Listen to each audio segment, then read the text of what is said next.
Extra, extra, read all about it. Five Nights at Freddy's franchise bought by Disney. Full cinematic universe planned. Negan spin-off series coming for The Walking Dead. Marvel vs. DC movie planned for 2022. Former reality TV host elected president. Man, really can't believe anything you read these days, can you?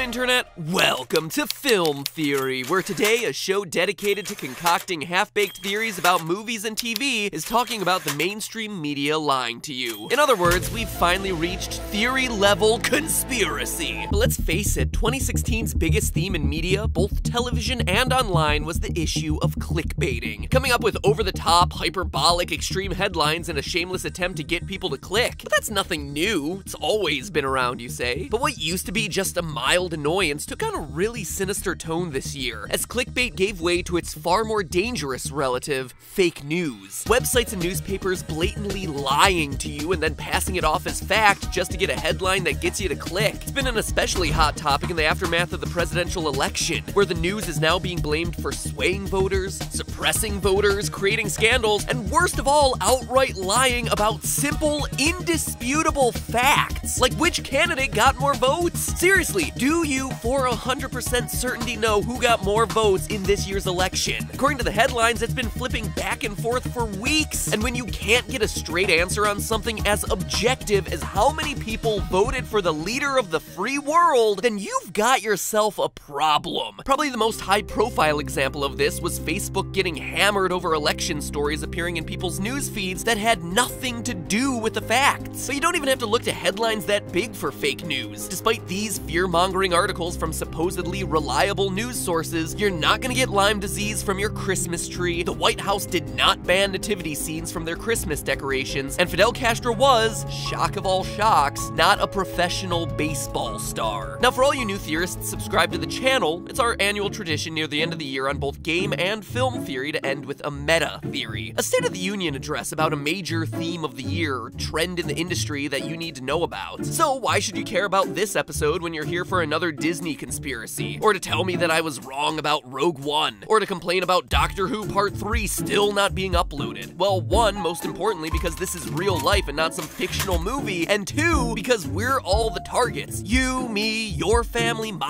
your friends, my cat, because misleading you is big business, and you deserve to be informed of how everything from the evening news to your local newspaper to online blogs is attempting to manipulate the way that you think, and by extension, the way that you act. Actually, I have a couple other theories related to this one that are specifically about YouTube that are over on the Game Theorist channel right now, so if you haven't seen those, click here, check them out. There'll also be links at the end of the video. And if you're a loyal game theorist coming from over there, welcome. My arms are open to you. The theories are just as depressing on this side of the internet. Now go ahead, kick back, and get ready to never trust anything you ever see online ever again. Let's call a spade a spade. 2016 was a sucky year. It was a year full of international crises, racial tensions, surprising celebrity deaths, and a very tense presidential election. And all along, it seemed like the media was just going about doing their job of reporting. But ask yourself this: how much of what you see is real, even from the sources we consider to be the most trusted in the world? How is it possible in the information age to have false stories get treated as fact? Is the whole media machine just asleep at the wheel, or what's really going on here? So to understand media of today, we need to take a stroll down memory lane. Fake news is way older than you think, dating all the way back to the mid-1800s, when the first daily newspapers started being sold by newsboys on the street corners. Think Newsies, but with a lot less singing, and a lot more of newspapers hiring urine-soaked bums to shout headlines. These newsboys literally had to shout headlines to get people to impulse buy papers each and every day, which meant one thing: the headlines had to be catchy. One might say they had to be clickbaity. That's right, clickbait actually predates the click. Once people started realizing that exaggerated, catchy titles and fun headlines would sell more papers on the street than cut-and-dry news stories, the age of yellow journalism began. So what's yellow journalism? Well, if you've read a Facebook news feed since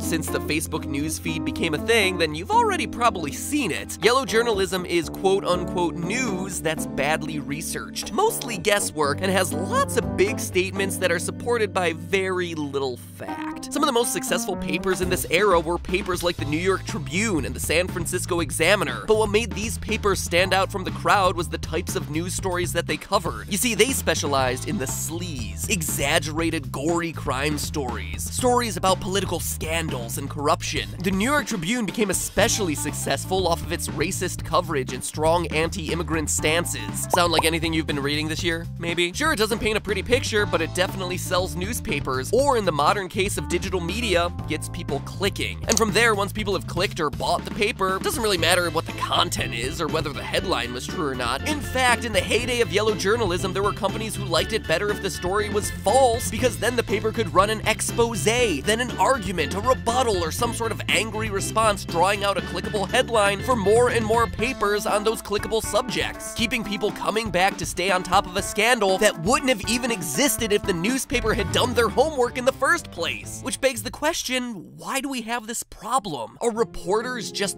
bad? Are news outlets just less selective about the stories they run? Why are news companies and TV networks still going if they're clearly bad at their job of reporting news? Well, the reason is that reporting news isn't their job. They're not actually in the news business. They're in the advertising business. Most news companies don't make money from the news. They make money from the ads that are sold alongside the news. Reporting on current events is just filling time, giving them content to get you to watch and to read, so that way you're there when the next ad starts to slot in. These news companies aren't making money off of the article. They're making money off of what's above the article and what's next to the article and popping up over top of the article and then flashing and auto-playing in the middle of that article. Man, the internet looks completely different when you turn off your ad blocker. I can't understand how people can use the internet when it looks like this. Ugh. So step one is to stop thinking about the blogs that you read as news sites, because they're not. Their product isn't news, it's advertising space. Take this line of thought to its logical conclusion and you get something that makes a whole lot of sense when you stop to consider it. YouTube isn't a video platform, it's an advertising platform. Facebook isn't a social site, it's an advertising site that happens to have pictures of your friends' babies to lure you in. Google? It ain't making a whole lot of money off of its search engine or the new tech that it's producing. It's all about the ads. According to Bloomberg Businessweek, $76.1 billion, or around 90% of Google's income, is coming off of its ad business. To cite a former executive from the company, quote, "No one wants to face the reality that this is an advertising company with a bunch of hobbies, creating products where it can then place ads. And news is just a fancy word for a genre of entertainment. Stories that may or may not be real to get your attention and sell some commercial breaks in the process." But I hear you rightfully asking, is clickbait actually doing any harm outside of being mildly annoying? Nothing lost but a little bit of time, right? Wrong. It turns out that not only does the media do a good job of figuring out how to get people to click on fake news, they do an even better job of getting us to share that fake news. One thing we've seen a lot of this year is reaction compilations. Don't laugh, don't cry, don't cringe. Emotional response is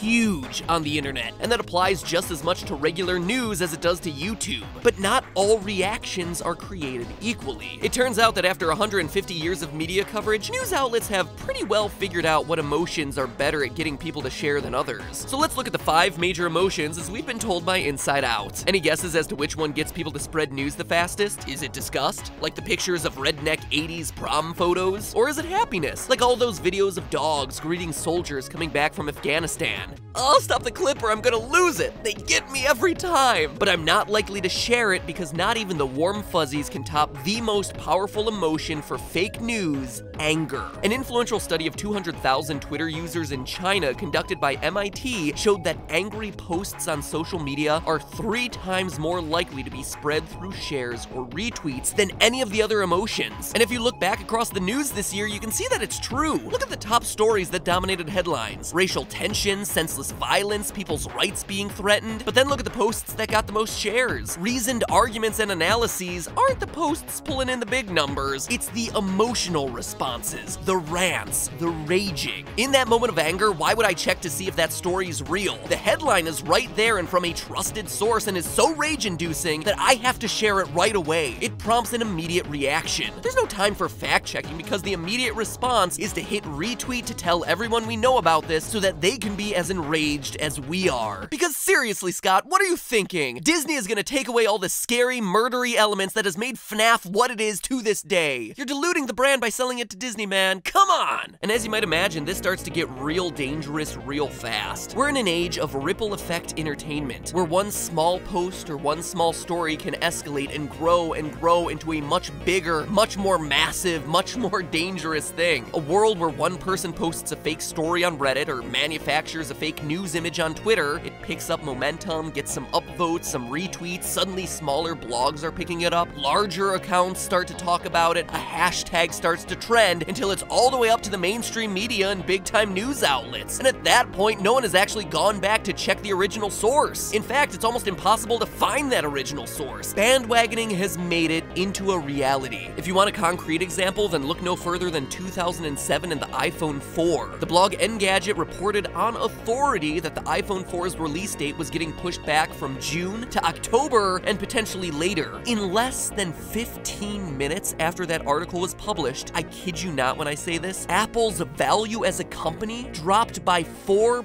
billion. $4 billion in 15 minutes. And as I'm sure you can guess, the Engadget article was a complete hoax. Luckily, Apple was able to clarify the situation and recover most of the lost money by the end of the day, but it just goes to show how dangerous this stuff can be, especially when it's influencing the candidates that we vote for, the way that we choose to spend our money, and the way that we feel about other people and other cultures. So clickbait and the fake news that it generates can be a real problem, but what can we do? Well, newspapers have been dealing with this model for a long time, but way back when yellow journalism was a problem, one of the first big answers to fake news was designing a system that wasn't based on selling papers on street corners anymore. It was based on, of all things, subscriptions. How was that better? Well, take for instance the New York Times, one of the first subscription-based newspapers. When they had a subscribership they could count on, the newspaper no longer had to worry about whether their headlines were clickbaity enough to sell to the same customer every day. They had a consistent source of income that they could rely upon. That in turn let the journalists relax a little bit, enabled them to print more normal-looking stories, and maybe even spend some time fact-checking. For the subscribers, meanwhile, they were supporting a product that they believed in and that they trusted to deliver regular content. Lots of newspapers still have a subscribership model, and it's exactly because of this. If you're financially supporting the paper, it shouldn't have to rely on sleazy tactics to stay afloat. But okay, that's all fine and dandy for traditional media, but a lot of traditional media is dying, and here on YouTube, we care about one thing: more YouTube. So what's the cure for clickbait here? Well, actually, it's the same thing. YouTube has subscribers. Sometimes people I work with ask me why subscriber numbers matter so much to creators, and really it's for the same reason as it mattered to the newspapers. YouTubers count on subscribers to keep coming back and supporting the channel. Sure, those viewers aren't paying a fee for that subscription, but it's a generally reliable source of income, a system based on trust. I trust that those 4 million people subscribe to the channel like the videos that I make, and that a fairly sizable number of those people will be checking back on every upload that we do, so I can make more of them, and in turn, you trust that my videos are going to be good, and so you keep coming back. It's a great system. So when YouTube starts changing the visibility of our videos to subscribers and subscriber views drop, or they start implementing new systems like ring the bell to get notified of everything that the channel does rather than some of the things that the channel does, well, it presents a big problem because it's YouTube breaking down that system of trust, artificially cutting off that line of communication, and throwing YouTube creators and their fans into this weird dark area where we can no longer communicate with each other. So as a result, what do you see when that happens? You see more channels turning to clickbait, turning to sensationalized titles, turning to the YouTube version of yellow journalism to try and get their videos seen for just one more day. If you can't count on the stability of the platform, you start resorting to content that's the lowest common denominator. But funny enough, it's also possible that the final solution is YouTube Red. Yeah, that thing. For those of you that don't know or have successfully triggered it out of your mind, YouTube Red is YouTube's subscription service, making the site ad-free in an effort to move away from advertising revenue. There's other stuff too, like access to some pretty great shows, like Rhett and Link's Buddy System. Oh, and I suppose there's MatPat's Game Lab too. That was alright. I enjoyed it. But all shameless self-promotion aside, when YouTube launched it, we as YouTube viewers weren't exactly welcoming it with open arms. Reports were piling in both on and off the site that Red would kill the YouTube community by taking money away from the creators, and that revenue across the board would drop for everyone. But now ask yourselves this: what actual data did you see in any of those articles? Was it rational arguments about what this meant for the site? Or was it clickbaity titles that were designed to make you feel angry and upset that YouTube was changing, that you were better dead than Red, and so you wanted to go out and share that video? Because now we can look back at the data, and I can honestly say across all the channels that I help consult, it has only increased the amount of money that they earn above and beyond what they would be earning in ads anyway. Granted, the system was, and still isn't, perfect. YouTube honestly must have hated me during the lead up to Game Lab over on the Game Theorist channel because I complained about a ton of stuff related to Red. But a lot of our fears came from, once again, people looking to make a buck, peddling in fear to make a profit, and causing the public to rebel against a decision that, quite honestly, helps creators make better, higher quality projects and, if nothing else, earns more revenue per view than they would otherwise. All while helping to stifle this fake news problem. So what do we do? Who's gonna fix all this? The answer is no one but us. At the end of the day, videos only go where we as the audience will follow. Your viewing choices matter, and they matter a lot. So in 2017, there's no election, but vote with your view. Knowing when and how you're being manipulated is half the battle. So support creators who do good work, not just the ones that make you feel angry or who talk about issues without any real information. We do have the power here, and it's our obligation to do the research ourselves because, as you've seen, no one else is gonna do it for us. But hey, that's just a theory. One half of this theory, because if you want to see more, click this annotation or the top line of the description to check out a different perspective on this issue over on my channel, Game Theory. In that video, which is timed to release exactly at the same time this one comes out, I look at the complaint a bunch of YouTubers had been having about declining views, and we analyze the real reasons behind it. Is it entirely YouTube's fault or something else? The answer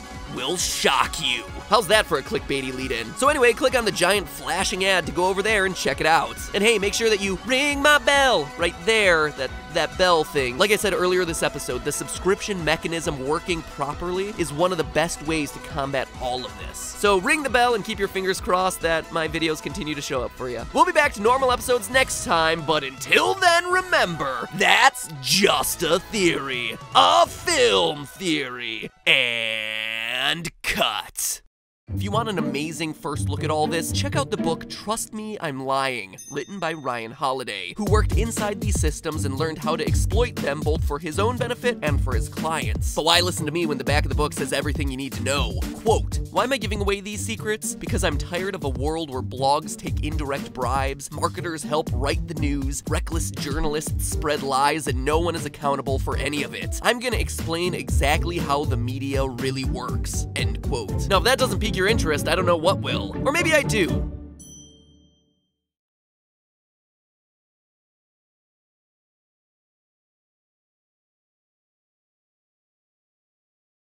Welcome to Film Theory, where today a show dedicated to concocting half-baked theories about movies and TV is talking about the mainstream media lying to you. In other words, we've finally reached theory-level conspiracy. But let's face it, 2016's biggest theme in media, both television and online, was the issue of clickbaiting. Coming up with over-the-top, hyperbolic, extreme headlines in a shameless attempt to get people to click. But that's nothing new. It's always been around, you say. But what used to be just a mild annoyance took on a really sinister tone this year, as clickbait gave way to its far more extra, read all about it, Five Nights at Freddy's franchise bought by Disney, full cinematic universe planned, Negan spin-off series coming for The Walking Dead, Marvel vs. DC movie planned for 2022, former reality TV host elected president. Man, really can't believe anything you read these days, can you?